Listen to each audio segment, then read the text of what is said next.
వస్తే నాకు చావైన లాభమే. ఈ ఉపవాసం గురించి మనము ఆలోచిద్దాం పిల్లలు. నేను అడుగుతున్నాను,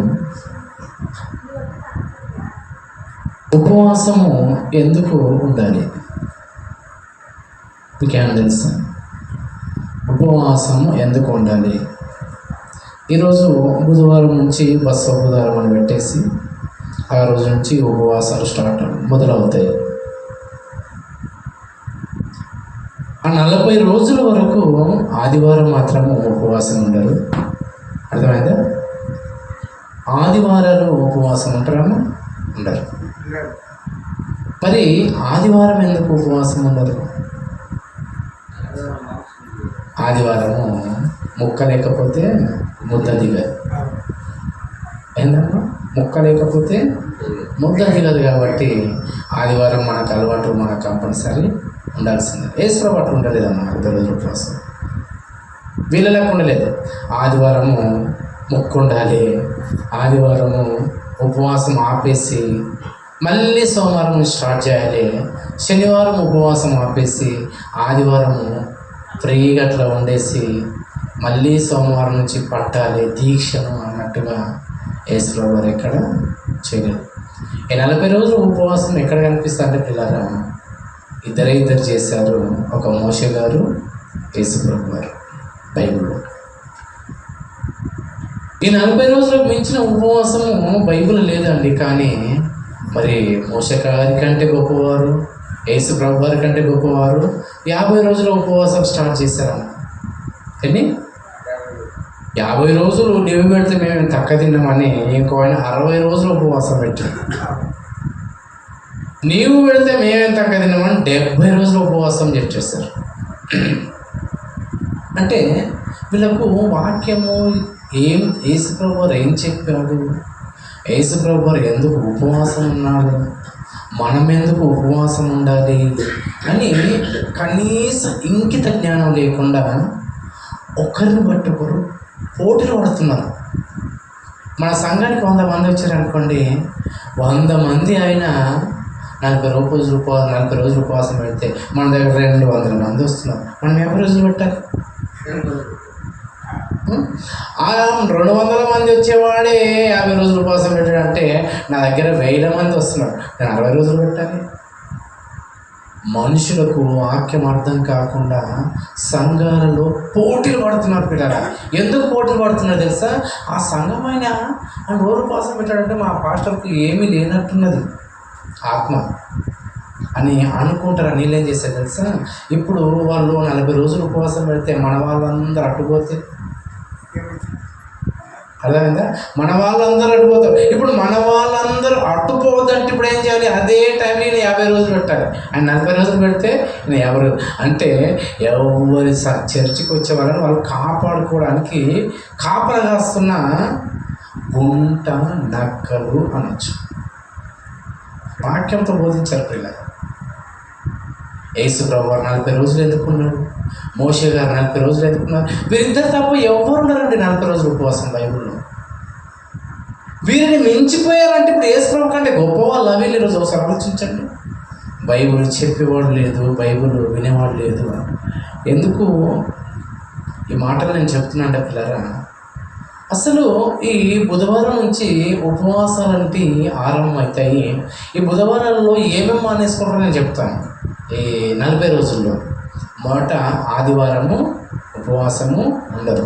ఇంకోటి ఏంటమ్మా, పెళ్ళిళ్ళు చెయ్యరు.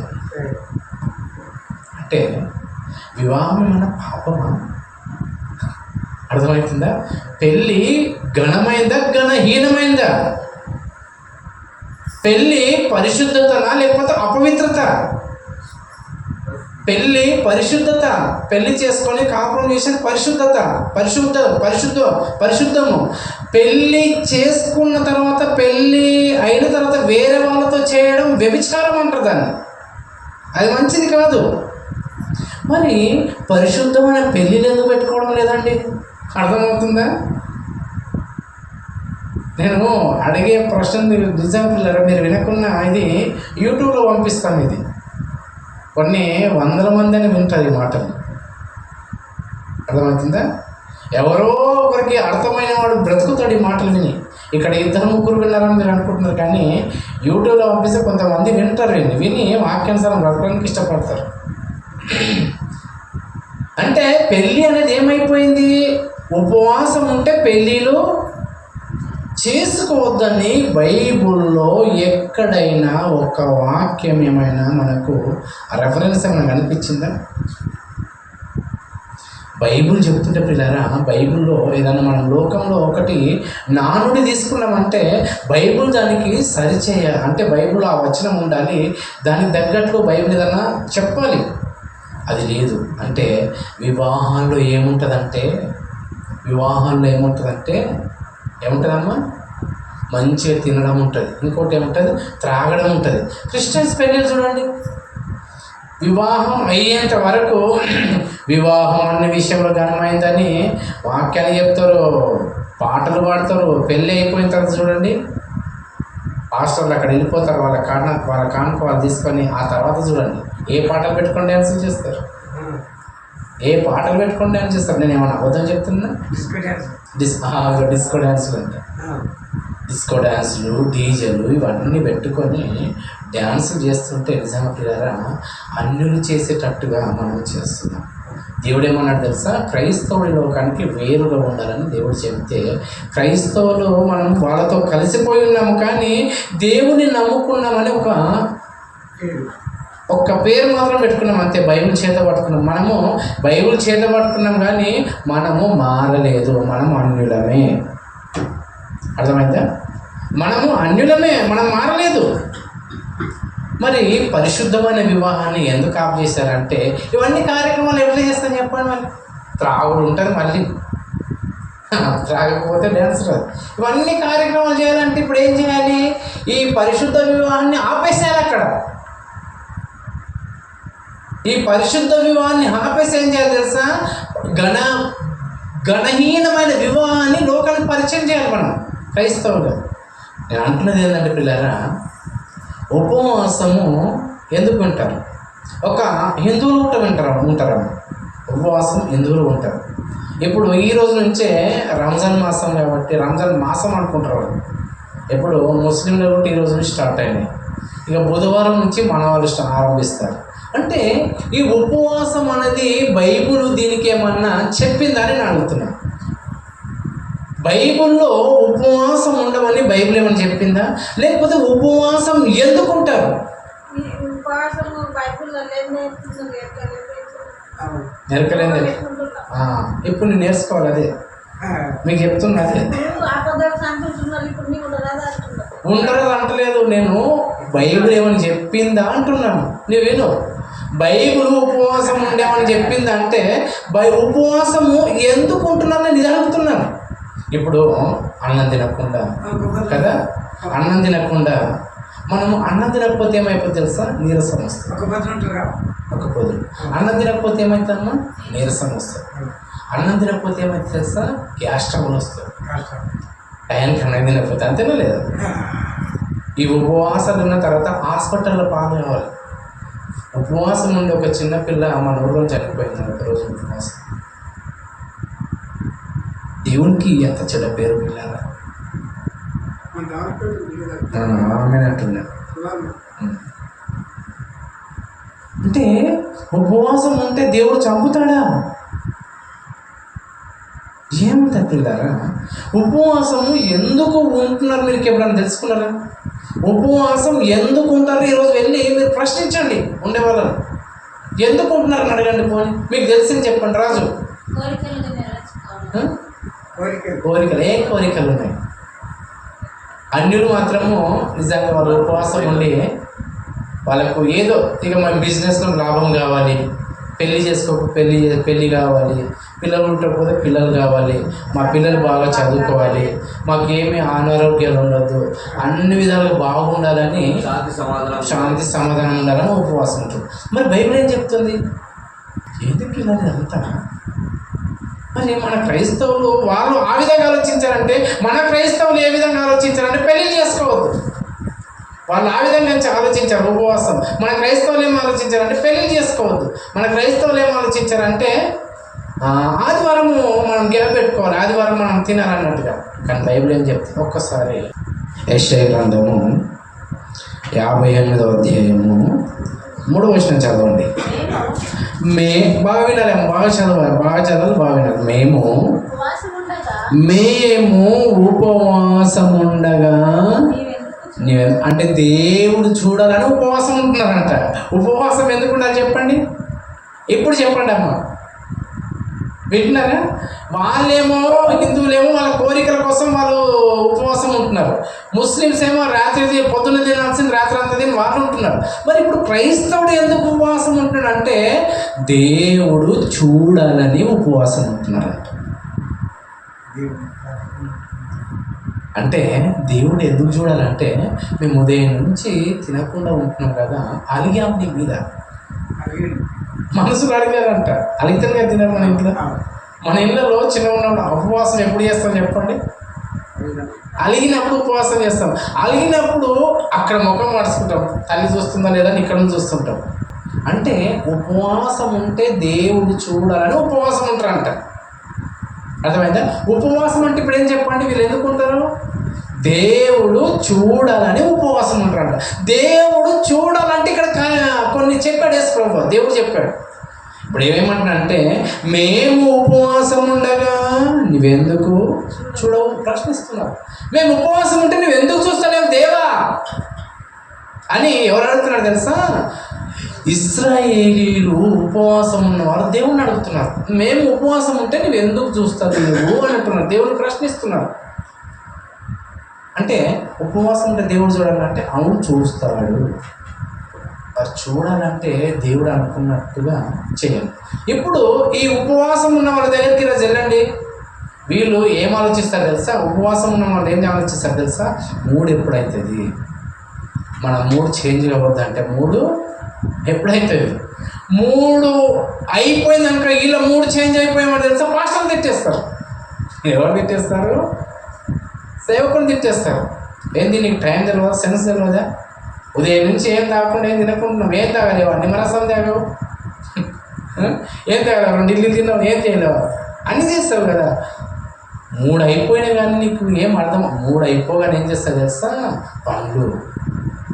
పన్నీ తినడానికి ఇష్టపడతారు. అంటే దేవునికి ఏమంటారు అంటే వీళ్ళు మేము ఉపవాసం ఉంటే నువ్వు ఎందుకు చూస్తలేవు అంటే దేవుడు ఉపవాసం ఉన్నప్పుడు చూడాలనుకుంటాడంట. మరి ఎందుకు చూస్తున్నాడంటే ఈరోజు ఉపవాసం ఉన్న వాళ్ళందరికీ ఈ మాటలు చెప్పండి, లేకపోతే వాళ్ళు వినరు, వాళ్ళు చేయరు. కానీ కనీసం కొంతమంది నా ఫోన్లో యూట్యూబ్లో చూసానా మారితే సంతోషం. మేము ఉపవాసం ఉండగా నీవెందుకు చూడవు? మేము మా ప్రాణములను ఆయాసపరచుకొనగా నీవెందుకు లక్ష్య పెట్టవు? దేవుణ్ణి ప్రశ్నిస్తున్నారు, రూపావేసి మాట్లాడుతున్నారు. ఉపవాసం ఉంటే నేను ఎందుకు చూస్తలేవు? మా ప్రాణాలను మేము ఆయాసపరచుకున్నాం, ఎందుకు చూస్తలేవు? దేవునితో అడగాల్సిన మాటలు ప్రియులారా, దేవునితో మాట్లాడాల్సిన మర్యాద మాటలు ఇవి.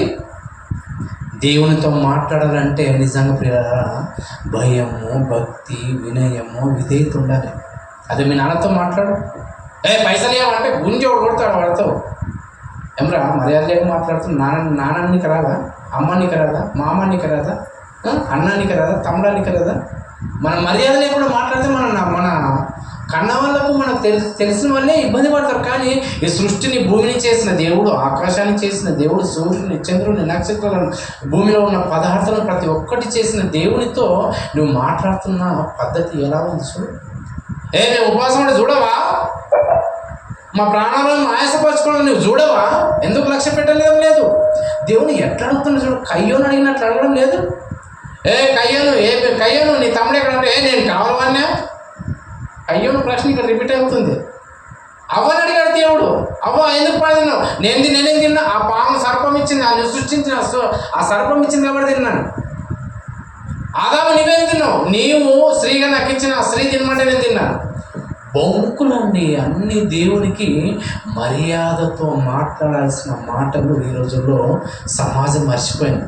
ప్రార్థన చేసే వాళ్ళు అంటారు, దేవా ఇప్పుడే కమ్, ఇప్పుడే ఇచ్చా, ఇప్పుడే టచ్, ఇప్పుడే తగ్గాలి. దేవునితో మాట్లాడు ప్రార్థన చేస్తాడు. ఎప్పటికీ దేవుడు వినాడు ఇలాంటి మాటలకు.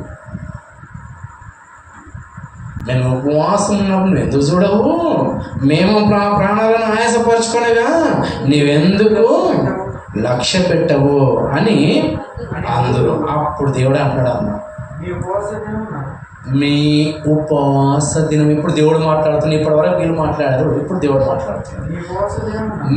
ఇప్పుడు ఉపవాసం ఉన్న వాళ్ళతో చెప్తున్నాడు. ఉపవాసం ఉంటే ఏ విధంగా ఉండాలో దేవుడు చెప్తున్నాడు. ఇక్కడ ఏ విధంగా ఉంటే దేవుడు చూస్తాడో చెప్తున్నాడు. ఉపవాసం ఎందుకు ఉంటుందో తెలుసా? దేవుడు చూడాలని ఉపవాసం ఉన్నప్పుడు, ఆ దేవుడు చూడాలంటే ఇదిగో దేవుడు చెప్పినట్టుగా ఉంటే నీ ఉపవాసాన్ని చూస్తాడు. చదవండి ఇప్పుడు. మీరు ఉపవాస దినమున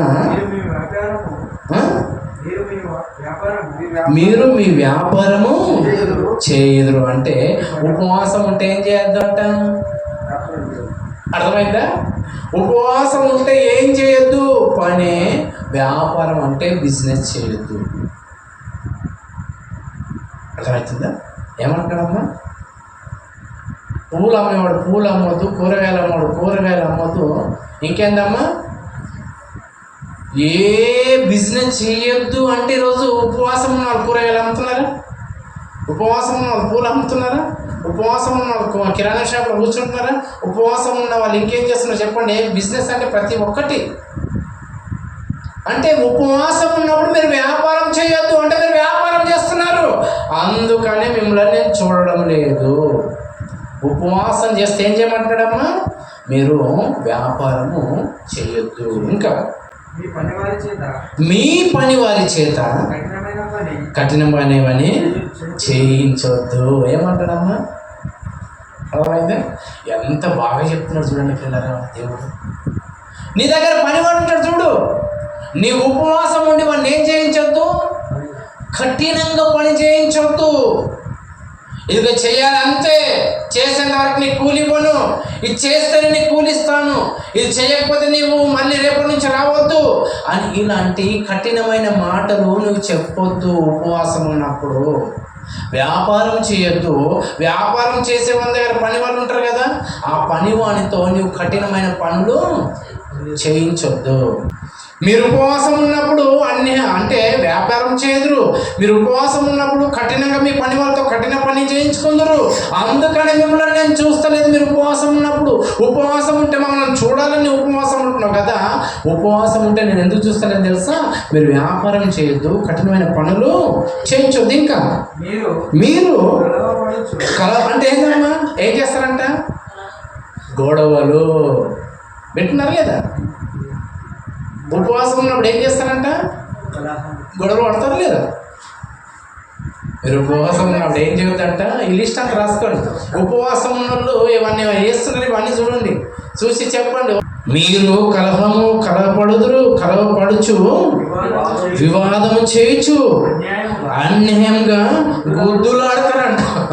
న్యాయంగా గుట్టే కాదంట, గుద్దులాడు. అన్యాయంగా గుద్దులాడతారు. గుద్దులాడుచు ఉపవాసం ఉందురు. మీకంట ధ్వని పరమున వినబడినట్లుగా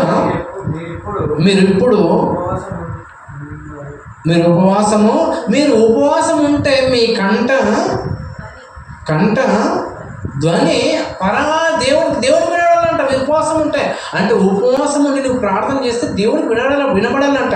దేవునికి ఎందుకు వినబడలేదంటే వ్యాపారం చేస్తున్నావు, కఠినంగా శిక్షిస్తున్నావు, గుద్దులాడుతున్నావు, అన్యాయంగా చేస్తున్నావు. ఇంకా అట్టి ఉపవాసము నాకు అనుకూలమా?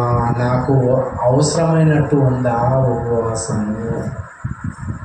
దేవుడు అడుగుతున్నాడు పిల్ల, మనుషులతో అడుగుతున్నాడు పిల్ల, నాకు అనుకూలమా ఆ ఉపవాసము?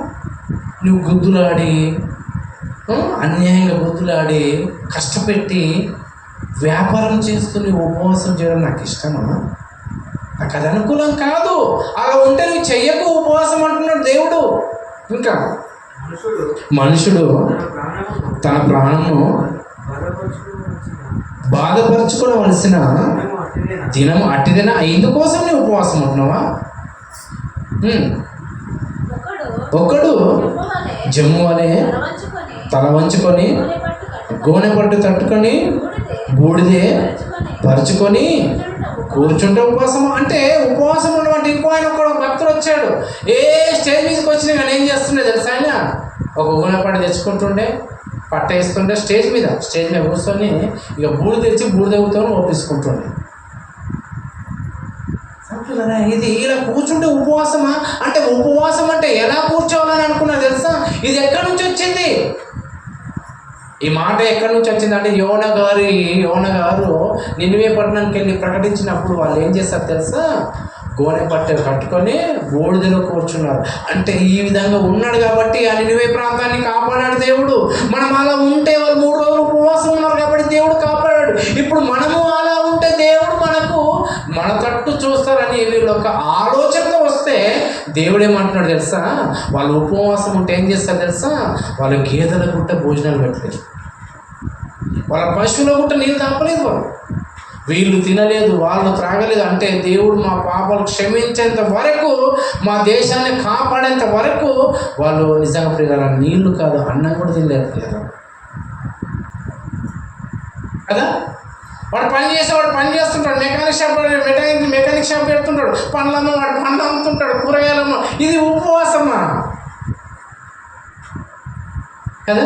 బైబిల్ ఎంత ఖచ్చితంగా చెప్తుంది చూడండి. ఇంకా అట్టి ఉపవాసము యెహోవాకు ప్రీతికరమని మీరు అనుకుందరు. ఉపవాసం ఉండడు ఒక విధంగా అయితే, ఉపవాసం ఉండడు ఇంకా దీంట్లో దేవుడు ఇష్టపడాలంటే ఇంకో ఉపవాసం ఉందంట. అదే ఉపవాసము గోనె పట్ట కిందేసుకొని బూడిద మీద చల్లుకుంటే దేవుడికి ప్రీతికరమైన ఉపవాసము,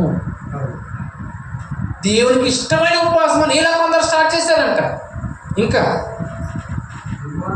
దుర్మార్గులు ఇప్పుడు చెప్తున్నాడు ఉపవాసం అంటే ఏం చేయాలంటే ఇప్పుడు చెప్తున్నాడు. దుర్మార్గులు కట్టిన కట్లను వేపుటయో. దుర్మార్గులు కట్టిన కట్టలు అంటే ఏంటమ్మా? దుర్మార్గుడు ఎవడమ్మా? దుర్మార్గుడు ఎవడు? పాపాన్ని చేయించే అపవాది మనం బానిసగా కట్టేసుకొని ప్రతిరోజు పాపం చేయడానికి ప్రేరేపిస్తున్నాడు వీడు. ఎవరు?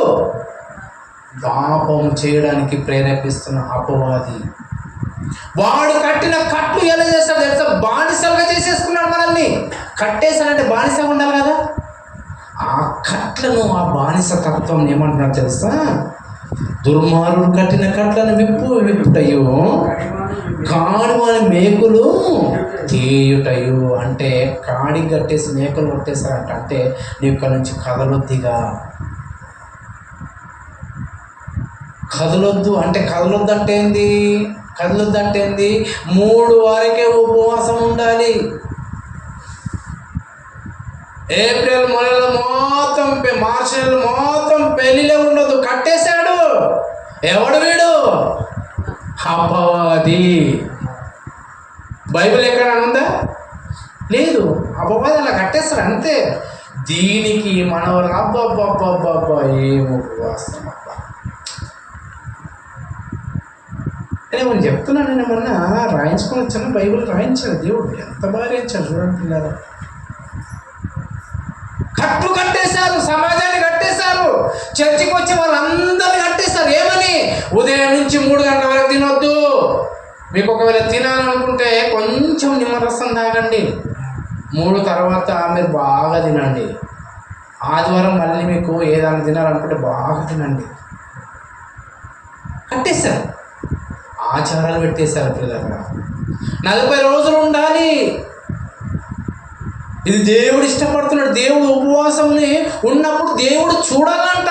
అంటే చూడాలన్నప్పుడు మీరు వ్యాపారం చేయొద్దు, కఠినంగా శిక్షించొద్దు, బుద్ధులాడొద్దు, అన్యాయంగా కలవబడొద్దు అని దేవుడు చెప్పేమని తెలుసా? ఇంట్లో ఉండి మీరు చేస్తే నేను ఎలా మీ ఉపవాసాన్ని చూస్తానని దేవుడు అంటున్నాడు. అని ఏమంటున్నాడు తెలుసా ప్రియులరా? మీ కంఠధ్వని వినబడాలంటే ఇవన్నీ చెయ్యొద్దు అంటున్నాడు. ఇంకా చూడండి, అదే చూడండి, కంటిన్యూ చేయండి.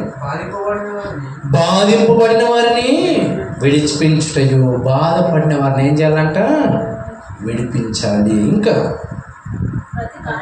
ప్రతి కాడిని విరగొట్టాలి. ఇప్పుడు మనం ఈ వాక్యం చెప్పినాం అనుకో, విరగొట్టడానికి వచ్చాడు కాదు నాయన వీడు.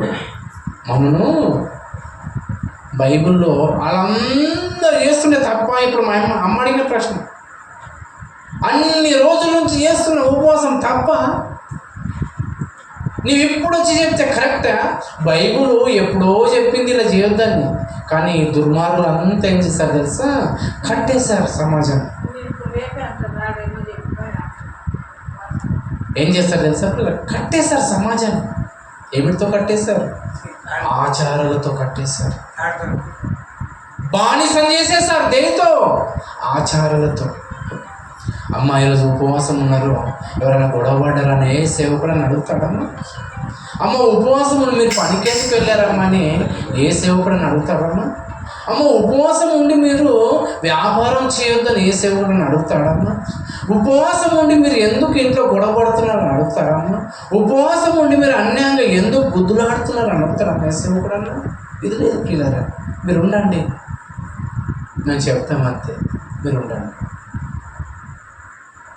బాగున్న వాక్యం చదవరా వీళ్ళు? బైబుల్ చదవరా వీళ్ళు?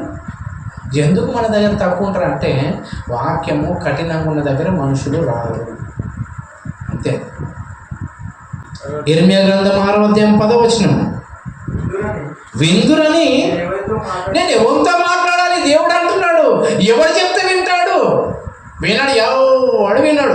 ఆ విజయపీఠంగా నిలబెట్టాను, ఆ ఊరికి పంపించాను, వాళ్ళతో చెప్పించాను అనుకున్నాను. ఎవడు వినడానికి వస్తాడు ఇక్కడ? ఎవడు వినడానికి? 40 రోజులు ఉపవాసం పెడతారు, అందరూ వచ్చి కూర్చుంటారు.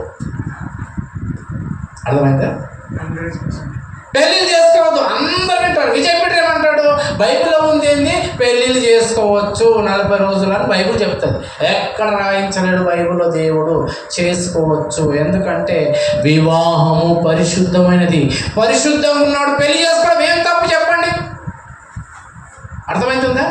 ఈ 40 రోజుల్లో కనీసం దొరికేది, కనీసం కొంచెమైనా దొరికేది ఈ 40 రోజులు దేవునికి, అంతనే కదా. అంతో ఇంత ఎప్పుడు దొరుకుతారమ్మా? ఈ 40 రోజుల్లో ఏదో కొంచెం దొరుకుతారు. ఆ కొంచెం పరిశుద్ధతలో ఉన్నప్పుడు వివాహాలను కట్ చేస్తారు. చూడండి, దేవుడు పరిశుద్ధమైనది వివాహం అన్నాడా, అపవిత్రమైనది వివాహం అన్నాడా? మరి అపవిత్రం ఉన్నప్పుడు పెళ్లి చేసుకోవాలనుకుంటామని, పరిశుద్ధంగా ఉన్నప్పుడు ఎందుకు పెళ్లి చేసుకోవద్దు? ఇంకొక మాట చెప్పమంటారా? ఈ ఉపవాసాలు ఉన్నప్పుడే పెళ్లిళ్ళు చేయండి. రోజుకు 2 పెళ్లిళ్ళు చేయండి, రోజుకు 10 పెళ్లిళ్ళు చేయండి. పరిశుద్ధంగా ఉన్నప్పుడు పరిశుద్ధ వివాహం జరగాలి. అపవిత్రంగా ఉన్నప్పుడు పరిశుద్ధ వివాహం చేస్తే పరిశుద్ధ వివాహం ఎలా అవుతుంది? అర్థమా కదా? కరెక్ట్నే కదా. పాపం చేసుకుంటూ పరిశుద్ధ వివాహం చేస్తావా? పరిశుద్ధంగా ఉన్నాడు పరిశుద్ధ వివాహం చేయి, ఉపవాసం ఉన్నాడు పెళ్లి చేయి. ఎంత బాగుంటుంది. అందరూ వాక్యం వినాలని ఇష్టపడతారు ఉపవాసం ఉన్నప్పుడు. పెళ్ళిలో ఎవడైనా వాక్యం వినడానికి ఇష్టపడతాడా? ఆయనకు అప్పుడే వాక్యం చెప్పే సేవకునికి 10 నిమిషాలు ఇస్తారు. ఆ 10 నిమిషాలు చేస్తారు లేడు, పైనుంచి కింద నుంచి సైరలు వచ్చేస్తూనే ఉంటాయి. దేవుడు ఏమంటుంది తెలుసా? విందురని నేను ఎవరితో చెప్పాలి అంటున్నాడు. ఎవడు విన్నాడు? మంచి వాక్యం చెప్పడానికి వస్తే ఇద్దరు తప్ప ఇంకెవడు రాడు వీడికి వినడానికి.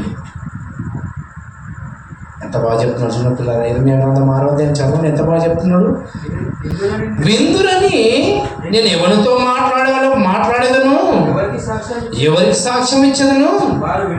వారి వినుటకు తమ మనసును సిద్ధము పరుచుకొనరు. వినాలంటే మనసును సిద్ధం చేసుకొని రావాలి. తినాలంటే చేతులు కడుక్కోవాలి, తినాలంటే నువ్వు కూర్చోవాలి, తినాలంటే అన్నం వేసుకోవాలి, తినాలంటే కర్రీ వేసుకోవాలి, తినాలంటే నీళ్లు పెట్టుకోవాలి. అన్ని సిద్ధం చేసుకొని తింటావు కదా. నేను చెప్పిన మాటలు వినాలంటే నీ మనసును సిద్ధం చేసుకొనిరా. ఇక్కడికి వచ్చిన తర్వాత ఫోన్ చూడకు. ఇక్కడ వచ్చిన తర్వాత మా ఇంట్లో అన్నముతో మూట పెట్టాను కాదు, నీ ఇంట్లోకి ఇక్కడికి వచ్చిన తర్వాత నా భర్త వచ్చాడు కాదు, ఇంటికి ఇక్కడికి వచ్చిన తర్వాత నా పిల్లలు వచ్చారా లేదా కాదు. నువ్వు ఇక్కడికి వచ్చిన తర్వాత నీ సమస్యలన్నీ మర్చిపోయి నువ్వు ఎలా ఉండాలి తెలుసా? పసిపిల్లల లాంటి ఆలోచన కలిగి ఇక్కడ కూర్చొని వింటేనే నీ మనసులోకి వాక్యం ఎక్కుతుంది. అర్థమవుతుందా? పసిపిల్లల లాంటి మనసు పెట్టుకొని ఇక్కడ వచ్చి కూర్చుంటేనే కానీ నీకు వాక్యం అర్థమవుతుంది. నా భర్త ఏమంటాడో, నా భార్య ఏమంటాడో, నా పిల్లలు వచ్చారో లేదో, అన్నం చేశాను, కూర వేసాను, కూర మీద మూత పెట్టేసి వచ్చాను, నా పెళ్ళి అవుతుంది, పెళ్ళికి పోకపోతే ఏమనుకుంటారు, ఇవన్నీ మనసులో పెట్టుకొని వస్తే నీకు ఏ మాట అర్థం కాదు. విందురని నేను ఎవరితో చెప్పాలంటే ఎవడు వాళ్ళ మనసును వినడానికి వస్తున్నాం అనుకుంటారు కాదు, రాకపోతే ఏమనుకుంటారు. పాట పాడితే నేను ఎంత గొప్ప పాట పాడాను అనుకోవడానికి వచ్చే వాళ్ళు ఉన్నారు. ప్రార్థన చేసి నేను ఎంత గొప్ప ప్రార్థన చేశాను అనవనుకొని వచ్చారు. చప్పట్లు నేను ఎంత బాగా కొట్టానని చూపించుకోవడానికి వస్తారు చర్చికి. తబలలు కొట్టడానికి నేను తబల ఎంత బాగా కొట్టానని చూపించుకోవడానికి వస్తారు. అంతేకాని వినడానికి ఎవడు రాడు చర్చికి. దేవుడు చెప్తున్నాడు, విందురని నేను ఎవరితో మాట్లాడాలి, పోని చెబుతున్నాను అనుకో, విన్నట్టు నటిస్తారు కానీ వాళ్ళ మనసును మాత్రము స్థిరపరుచుకోరు. ఏం చెప్పమంటారు పిల్లలు? దేవుడు ఎంత బాగా చెప్తున్నాడు చూడండి, ఎంత మంచి మాటలు చెప్తున్నాడు చూడండి దేవుడు. ఒకవేళ అలవాట్లు ఉన్నాయి, ఈ రోజు దేవుని సన్నిధానంలో పాదాలు పట్టుకో, దేవా నేను తప్పు చేశాను, నన్ను క్షమించవా, నన్ను క్షమించు దేవా, నాకు అర్థం కాక నేను చేశాను, క్షమిస్తారని దేవుడు.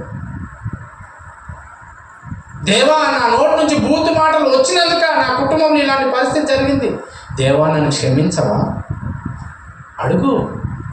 దేవుడు క్షమిస్తాడా లేదు? రాజు క్షమిస్తాడా లేదా? మనం అడగడం లేదు పిల్లారా. విందురని నేను ఎవరితో చెప్పదును. వినడానికి ఎవడు తన మనసును స్థిరం చేసుకొని వచ్చి కూర్చుంటున్నాడు ఇక్కడ. ఎప్పుడు ముగిస్తాడు నాయన, ఎప్పుడు వెళ్ళిపోదామన్న ఆలోచన ఉంటుంది మనకి ఇక్కడ వస్తే. ఒక 10 నిమిషాలు ఆత్మపూర్వకంగా వాక్యం ఎక్కడ చెప్పామనుకో, నీకు టైం తెలియదా, నీకు సెన్స్ లేదా, ఎంతసేపు కూర్చుంటావు, నువ్వు ఇలాంటి వాడిని చెప్తున్నావు. కూర్చోడానికి ఎక్కడ నొప్పి ఉంటుందా, నిలబడడానికి ఎక్కడ నొప్పి ఉంటుందా? మరి నాకు నొప్పి లేకుండా మీరు అంత బాధపడతారు. విందురని నేను ఎవరితో చెప్పాలి? ఇంత బాగా చెప్పామా, వింటారా? ఇంత బాగా చెప్పాము కదా, వింటారా? వినము.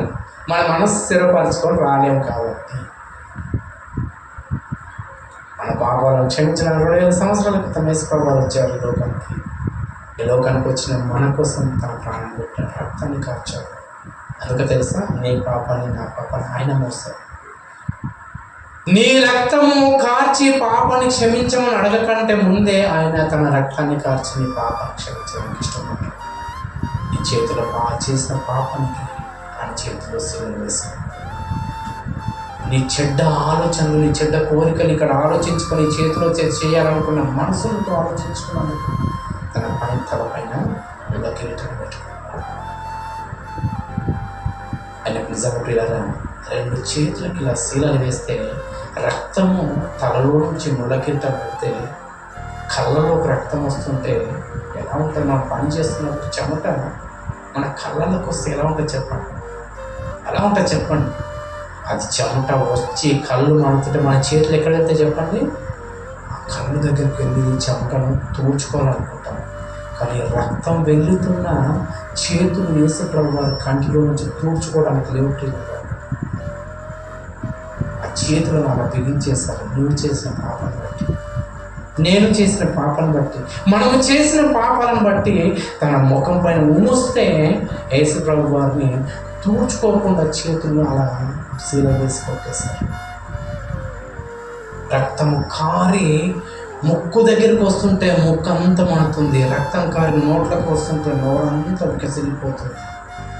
దేహం అంతా రక్తంతో నిండిపోయింది. దేహం అంతా కొరడాతో పగిలిపోయింది, శరీరం అంతా. అయినా యేసు ప్రభువు మనం తెలుసా, తండ్రి వీరేం చేయించున్నారు కానీ వీళ్ళని క్షమించు. వాళ్ళకి తెలియకుండా చేస్తున్నాం తండ్రి. ఇప్పుడు తెలిసిన తర్వాత చేస్తున్నామంటే మనంత దుర్మార్గుడు ఇంకోవాడు లేడు. రోజు ఏం విన్నాం వాక్యం? ఏం విన్నాం? ఉపవాసం. మల్లవారం విందామండి ఉపవాసం గురించి. ఇంకా లోతులకు వెళ్ళి విందామండి. ఉపవాసం అంటే ఏం చేయాలంటామా? ఎంత బాగా చెప్పారు కదా. ఉపవాసం ఎందుకు ఉండాలని చెప్పండి. ఇప్పుడు ఒక మాట ఉపవాసం ఎందుకు ఉండాలంటే చెప్పండి? దేవుడు చూస్తాడని. దేవుడు చూస్తలేడంటే మీరు వ్యాపారం చేస్తున్నారు, పని చేసేవాళ్ళని కష్టం పెడుతున్నారు, నిష్ఠూరం పెడుతున్నారు, అన్యాయం తీర్పు తీరుస్తున్నారు. ఇంట్లో గొడవలు పడుతున్నారు, లోపల గుద్దుకుంటున్నారంట అన్యాయంగా. ఇన్ని చేస్తే నేను ఉపవాసం ఉంటాను అనుకున్నారా? అర్థమైందా పిల్లరా? మిగిలిన వర్తమానాన్ని అన్నవారం విందామండి. ఈరోజు మీకు బాగా అర్థమైంది అనుకుని ఈ మాటల ప్రకారం దేవుడు చెప్పాడు కాబట్టి వింటానని విని నీ మనసులో జ్ఞాపకం చేసుకో. నీ కుటుంబ పరిస్థితులు బాగా రాకపోతే నేను అన్న మాటకి ఇంత కీడు జరిగిందా ఆలోచించు, దేవుడు నేను క్షమిస్తాను. ఇంకా పిల్లలు విలువైన సందేశం నాకు జీవితం ఫలించాలని కోరుకుంటూ మాటలు ముగిస్తున్నాను.